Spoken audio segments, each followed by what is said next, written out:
Bem-vindo de volta ao programa. Hoje estamos com Jeffrey Sachs para discutir as negociações para encerrar a guerra na Ucrânia. Como podemos ver agora, Witkow e Kushner chegaram a Moscou e vão se reunir com o presidente Putin para discutir como a guerra pode chegar ao fim. Eu queria saber o quão otimista você está em relação a essas conversas, porque um dos principais obstáculos a um acordo é, claro, que especialmente os europeus exigem garantias de segurança muito fortes para a Ucrânia. A convicção é de que a segurança depende de dissuadir a Rússia com a OTAN na Ucrânia, enquanto qualquer conversa sobre restaurar a neutralidade da Ucrânia é vista como uma capitulação. Então, dado que essa é a mentalidade, você acha que as negociações de paz realmente podem avançar?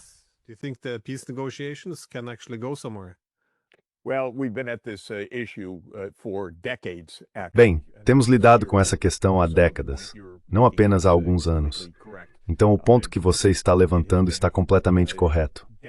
Durante décadas, o Ocidente, os Estados Unidos e a Europa têm pressionado para que a Ucrânia faça parte da Aliança Ocidental. Isso significou a adesão à OTAN e à União Europeia. Esses dois grupos distintos tornaram-se cada vez mais interligados ao longo dos últimos 30 anos, período em que esse projeto da Ucrânia foi desenvolvido. Durante todo esse tempo, até muito recentemente, os Estados Unidos e a Europa estavam alinhados quanto à ideia de que a Ucrânia se tornaria parte da OTAN e da União Europeia.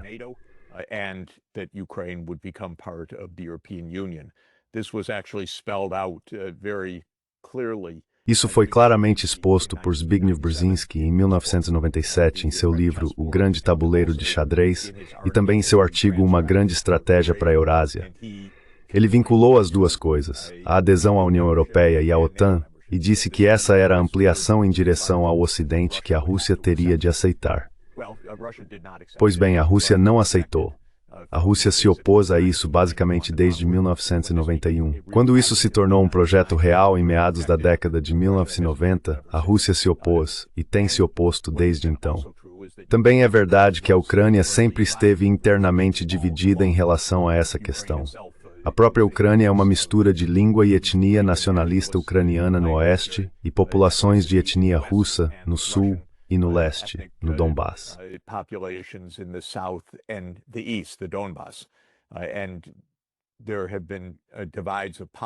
E tem havido divisões na política e nas atitudes em relação ao alinhamento com o Ocidente ao longo dessas linhas, novamente desde a independência da Ucrânia em 1990 e 91. Portanto, essa questão dividiu a Ucrânia internamente e tem sido a causa de conflito entre a OTAN e a Rússia há décadas. O que mudou recentemente é a visão de Trump, e isso faz parte do debate dentro do aparato de segurança dos porque os próprios Estados Unidos estão divididos dentro desse estabelecimento de segurança. A visão agora é de que essa foi uma jogada que não funcionou. Brzezinski prometeu lá em 1997 que seria algo sem custo e indolor, que a Rússia não teria capacidade de resistir.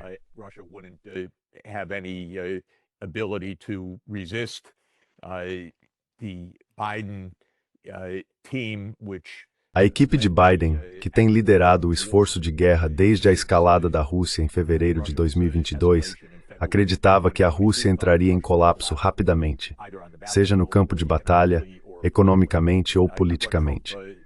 O que Trump e alguns dos que o cercam entenderam é que essa aposta de 30 anos fracassou, porque a Rússia havia afirmado repetidamente que isso tinha uma importância existencial para eles. Era uma questão central de segurança nacional, e a Rússia não cederia em impedir a expansão da OTAN. Isso nos traz ao presente. A visão realista do grupo de Trump neste momento é que uma aposta que deveria ser de baixo custo e uma grande vitória acabou fracassando.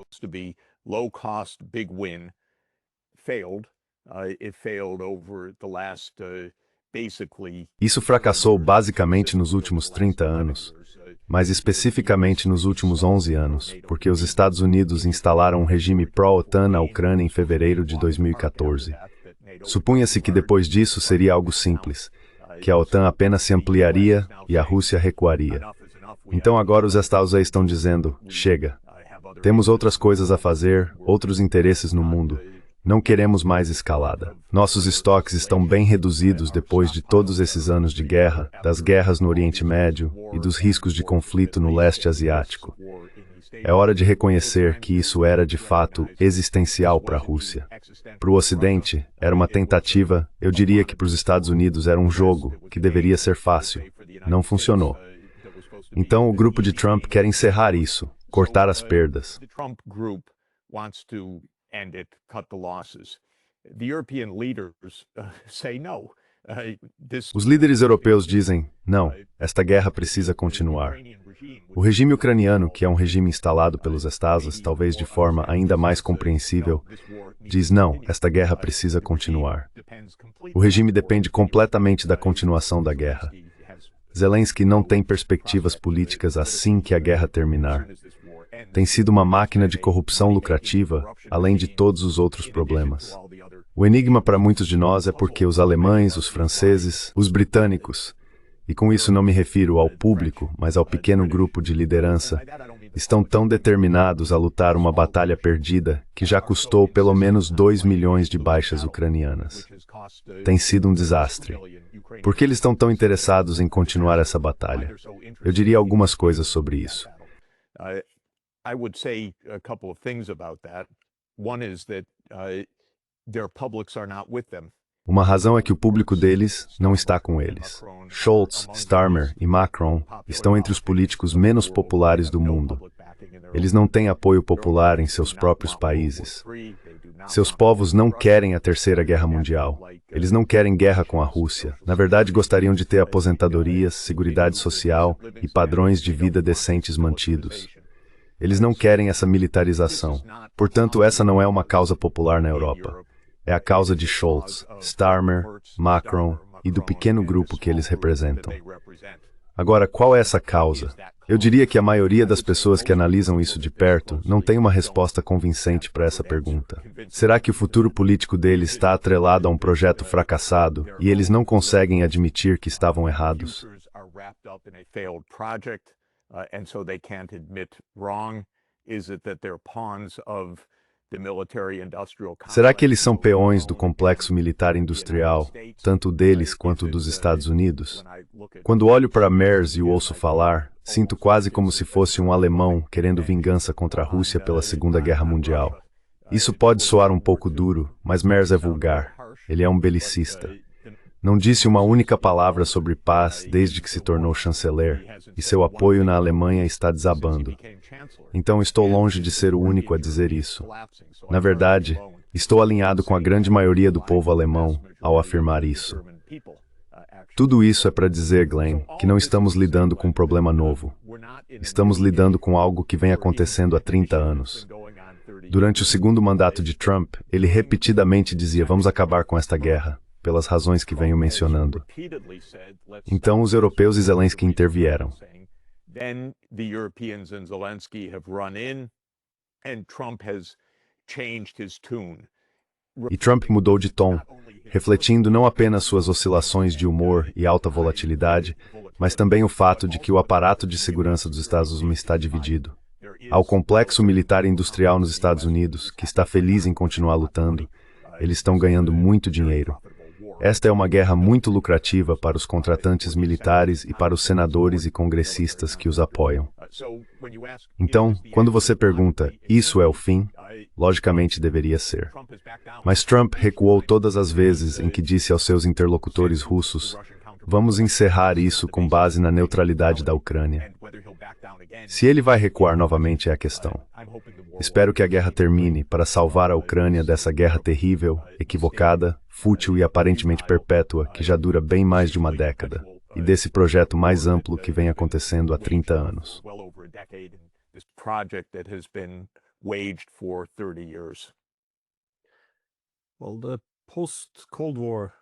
Bem, o objetivo da OTAN no pós-Guerra Fria parece ter sido de um hegemon coletivo na Europa, ou seja, expor a Rússia do continente, que novamente se encarna no momento de power.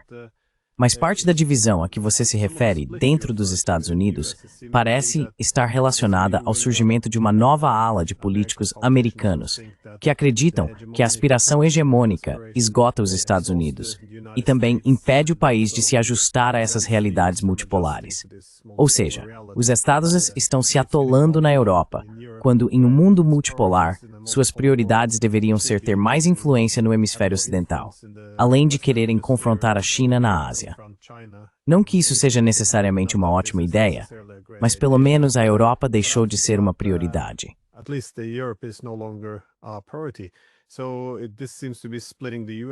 Então, isso parece estar dividindo os Estados Unidos, mas também parece ser o ponto em que os europeus ficam muito desconfortáveis, porque não há realmente um plano claro para o papel da Europa após a unipolaridade. Isto é, depois que os Estados Unidos deixarem de priorizar a Europa e se retirarem parcialmente do continente. Não tenho certeza se esse também é o motivo pelo qual estamos vendo um renascimento do militarismo alemão. Mas, considerando que esta guerra começou como um conflito sobre a arquitetura de segurança europeia, tendo a Ucrânia como um sintoma disso, até que ponto precisamos de algum tipo de acordo sobre como deve ser a segurança europeia? Estamos lidando com isso como se fosse apenas uma questão sobre a Ucrânia, quando, na verdade, a guerra não tem tanto a ver com a própria Ucrânia, mas sim com um componente de um problema maior. E também não tem tanto a ver com território. Não parece que estão lidando com a exterior. That's exactly right. And I think it's important. Exatamente.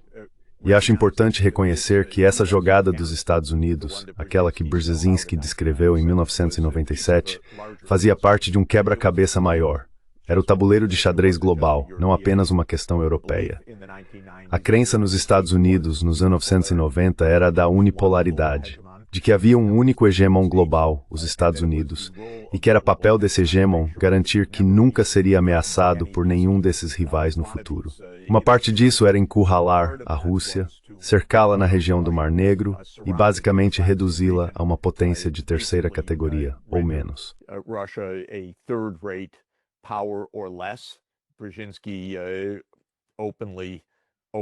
Brzezinski falava abertamente sobre a Rússia se fragmentar em vários países fracos, unidades separadas que seriam unidas como algum tipo de confederação, nem mesmo uma federação, mas uma confederação composta por uma Rússia europeia, uma Rússia siberiana e uma Rússia do Extremo Oriente. Então, eles sonhavam que os Estados Unidos governariam o mundo, e isso fazia parte desse plano. Os verdadeiros sonhadores, os iludidos, ficaram conhecidos como os neocons. Eles acreditavam que os Estados Unidos reduziriam a Rússia a uma potência de terceira categoria, ou a destruiriam completamente, e que os Estados Unidos dominariam o Oriente Médio. Essa era uma parte importante do projeto, especialmente com uma orientação sionista, porque os Estados Unidos entraram em guerra repetidas vezes em nome do grande Israel, o que é algo estranho e quase inimaginável, mas fazia parte do manual neoconservador.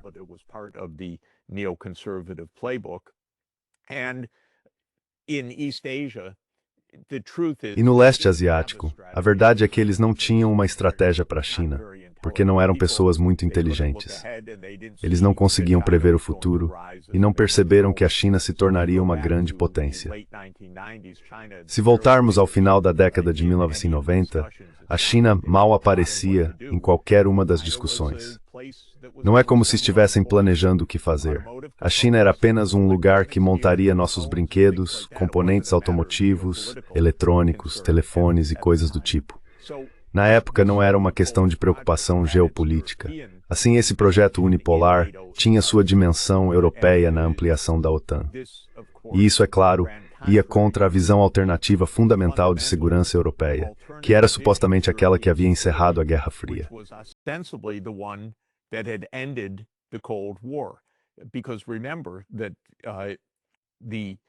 Porque lembre-se, o fim da Guerra Fria foi a reunificação alemã em 1990, baseada no formato 2+4.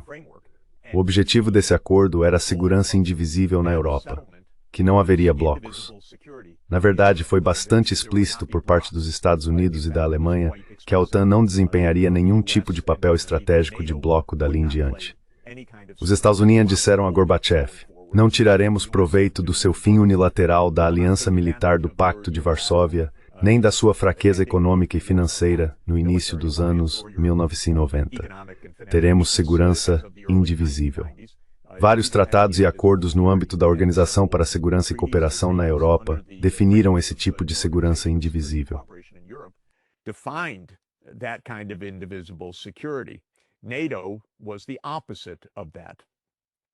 A OTAN era o oposto disso. A OTAN representa a política de blocos.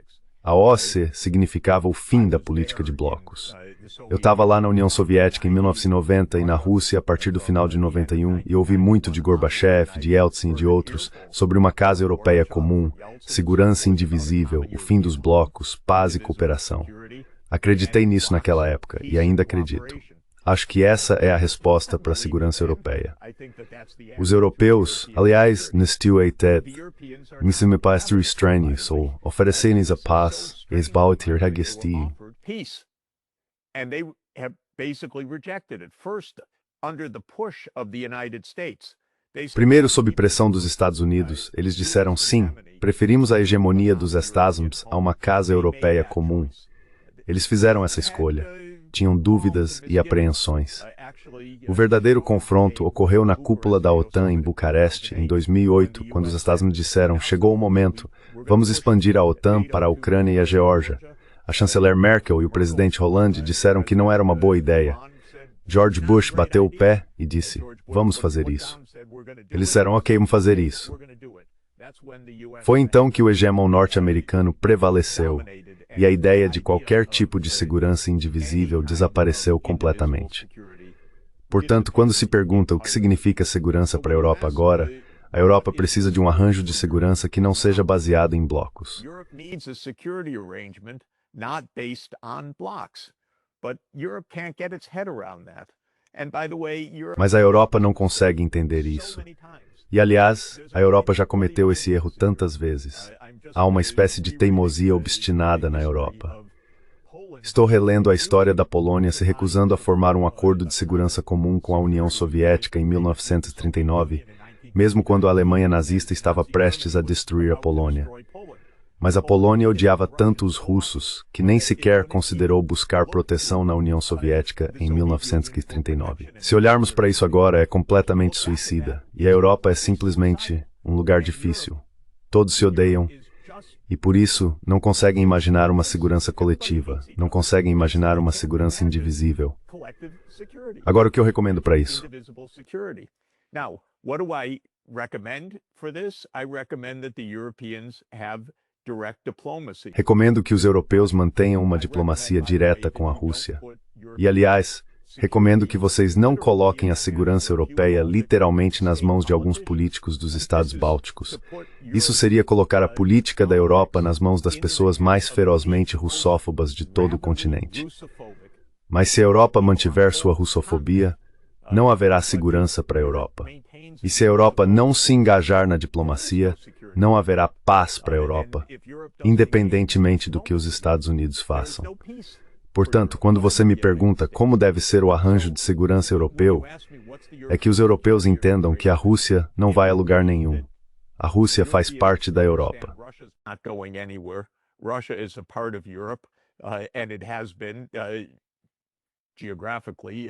Tem sido geograficamente uma parte da Europa, pelo menos até os Urais. E militarmente, culturalmente, diplomaticamente, geopolítica e economicamente é. Se os europeus acham que os Estados Unidos vão de alguma forma mudar isso, bem, essa era a ideia da Guerra Fria, mas isso já passou. Então, se a Europa espera que os Estados Unidos revivam a Guerra Fria, esqueçam. Os Estados Unidos estão cansados. Têm enormes déficits orçamentários. A Rússia não é vista, mesmo que Heinz na Star àquela época, como uma ameaça comunista global.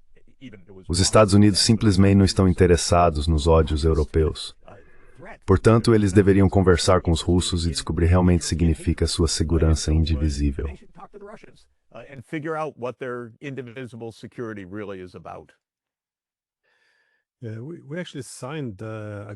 Na verdade, assinamos acordos em 1990. a Carta de Paris para uma nova Europa. Isso deveria ser a estrutura para a Europa do pós-Guerra Fria. E como você disse, dois dos temas centrais eram a segurança indivisível, ou seja, não deveríamos fortalecer nossa segurança às custas do outro lado. E claro, a ausência de linhas divisórias. Tratava-se de superar a política de blocos. No espírito de uma casa europeia comum, essa era a ideia. Mas não, tudo isso se perdeu agora. E como você mencionou, com os estados bálticos, a russofobia, que agora se tornou essencialmente a política oficial da UE, é algo bastante extraordinário. Tivemos Kaja Kallas, a chefe da política externa da OPOB, fazendo um discurso em que argumentou o quão maravilhoso seria se a Rússia fosse derrotada, porque então, com muitos países menores, haveria muito mais paz. Então, isso é a paz agora, expandir um bloco militar e balcanizar o seu oponente. Quero dizer, é algo muito distante da Carta de Paris para uma nova Europa.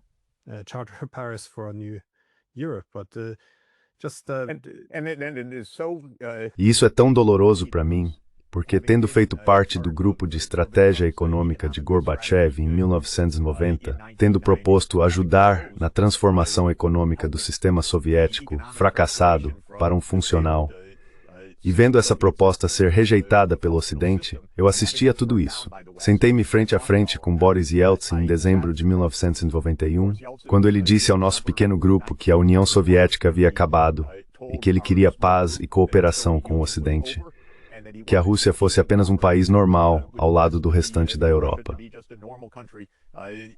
E com Kaja Kallas, eu assessorei o pai dela, que era o governador do Banco Central da Estônia em 1992.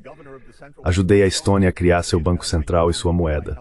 Eles até me concederam um grande prêmio por isso. Uma condecoração nacional pela minha contribuição. E ela nem quer falar comigo. Sabe, eles não querem conversar, só querem mais. É uma loucura. Tão autodestrutivo. Mas não é a primeira vez que isso acontece na Europa, lamento dizer.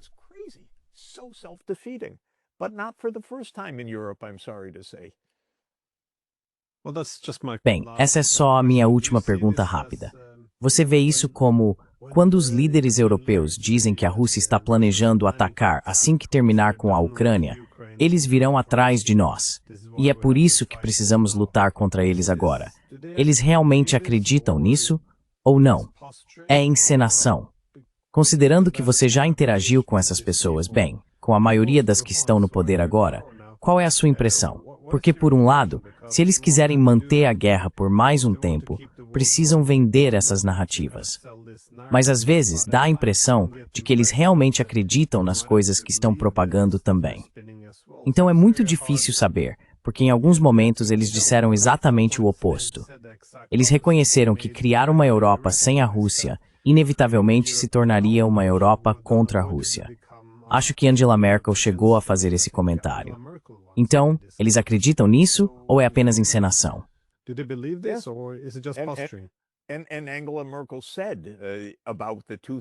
Angela Merkel disse sobre a reunião da OTAN em Bucareste em 2008 que sabia que se pressionassem o plano de adesão da Ucrânia à OTAN, isso significaria guerra. Ela disse isso. Então eles sabiam. Acho que com os líderes europeus, a situação é complicada. Primeiro, muitos deles sabem, mas talvez tenham esquecido. Talvez tenham se deixado levar por um frenesi.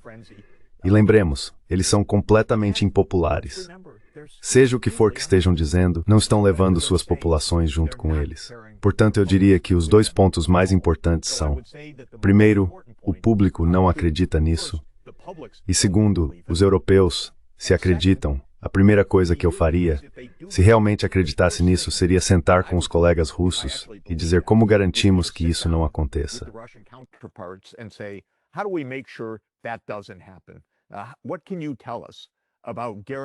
O que vocês podem nos dizer sobre garantias para nós se garantirmos a sua segurança interrompendo a expansão da OTAN? E quanto à nossa segurança? Essa é uma conversa que precisa ser feita. É uma boa pergunta para fazer ao ministro das Relações Exteriores, Lavrov. Justo. Mas eles nem sequer fazem a pergunta, apenas presumem a resposta. Esse é um caminho autossustentável rumo à guerra.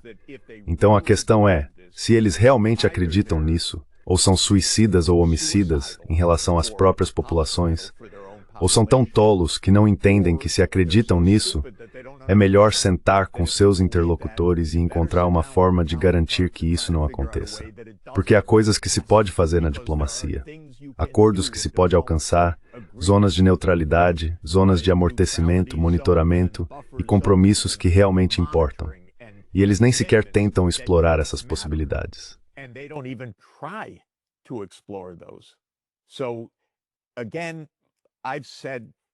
Então, mais uma vez, eu disse aos amigos europeus que conheço: o que vocês estão fazendo? Vão conversar com seus colegas. Assim, vocês poderão tomar decisões não baseadas em seus preconceitos, suas alegações, sua política interna falsa ou suas ilusões, seja lá o que for, mas pelo menos com base em alguns fatos que possam perceber. Mas a verdade é que a diplomacia europeia não é tão impressionante na história. A tendência à guerra é extraordinária. A incapacidade de dialogar é absolutamente extraordinária. E mesmo quando há um risco real, eles nem sabem como enfrentá-lo de forma realista. Então sim, se Kaja Kallas não quer falar com os russos, escolham outro representante de assuntos externos para a Europa. Mas vão conversar e ir a algum lugar, vão a Abu Dhabi, vão a Istambul, convidem um colega para Bruxelas, vão a Moscou. Mas, por favor, parem de simplesmente dizer que vamos para a guerra.